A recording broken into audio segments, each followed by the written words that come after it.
প্রায় 12:30 বেজে গেছে। এক দুইটা গজল গাওয়ার জন্য বলছি, বিশেষ করে ও মদিনার মাটিরে শুনবেন আপনারা। এখন দেখা গেছে যে আপনাদের ইমেজ নাই, যেহেতু আমি তো একটা গজল গাইবার গিয়েও গজলটা গাই নাই, কথাটা বোঝেন নাই কেন, যে আপনাদের অবস্থা বুঝেন না গাইলে হইব। তাহলে আমরা আগেই কইছিলাম যে আমরা সুবিধা হইব, আসলে আপনারা কষ্ট হয়, তাহলে কি গামো একটু অনেক কিছু আবদার আছে, তো একটু একটু করে গাই গামু। হুজুরে এত কষ্ট করে বই রয়েছে কন, এত বড় একটু মুরব্বী মানুষ, আমার দাদা তো মারা গেছে, এই মানুষগুলো দেখলে আমার দাদার কথা মনে হয়। কয়েকদিন আগে দাদা আমার আল্লাহ আমার দাদাকে জান্নাতুল ফেরদৌস দান করে, যখন আমিন ফজরের সময়টা হয়ে গেলে আমার দাদা দরজার ভিতরে এমন জোরে বাড়ি দিত, ঘুমানোর কোনো সিস্টেমই আসছিল না।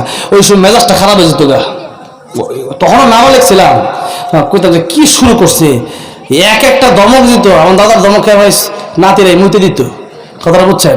তো এখন কথা এমন দাদা ছিল, নামাজের ভাবে কোনো ছাড় নাই, বাড়ির কেউ ঘুমায় থাকতে পারবে না নামাজের সময় পরে। তো আমার দাদা অনেক বড় আলেম ছিলেন। তো এরপরে দাদা কয়েকদিন আগে ইন্তেকাল করছে, প্রায় 10 বছর অসুস্থ ছিল। তো অনেক সময় ইমানদার অসুস্থ হয়ে গেলে এটা আল্লাহ দুনিয়াতে কিছু কষ্ট দিয়া গুনাহ খাতা মাফ কইরা এরপরে একবারে ফ্রেশ বানায় কবর নিয়ে যায় জান্নাতি করে, যেরকম সুবহানাল্লাহ। এই জন্য তো যাই হোক, আমাদেরকে বসায় রাখছে মুরব্বীদেরকে, যারা ছাদা দাঁড়িয়ে, এদেরকে আল্লাহ দেখলে আল্লাহ লজ্জা পায়। তখন আমি কেমনে কই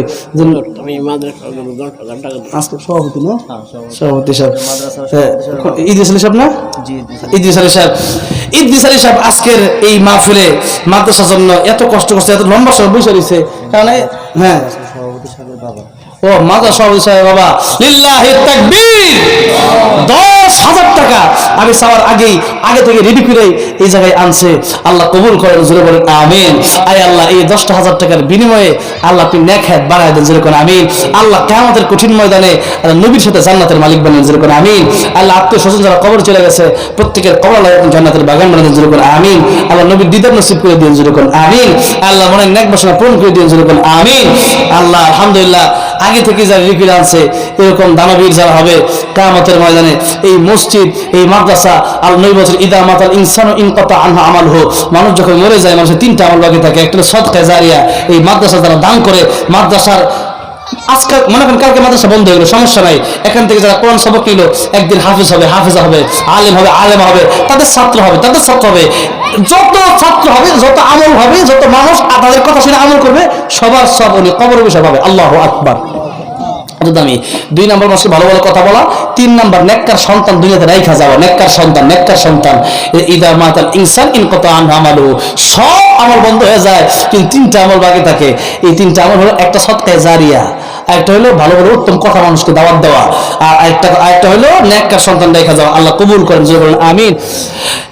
তাহলে গজলটা একটু গাইলাই নাকি কোন মদিনার মাটিরে, এই গজল গাওয়ার পর আল্লাহ মদিনা যাওয়ার তৌফিক দিচ্ছে আর কি। ও মদিনার মাটি রে, সকল সুখ বুঝি তোর কপালে, ও মদিনা রে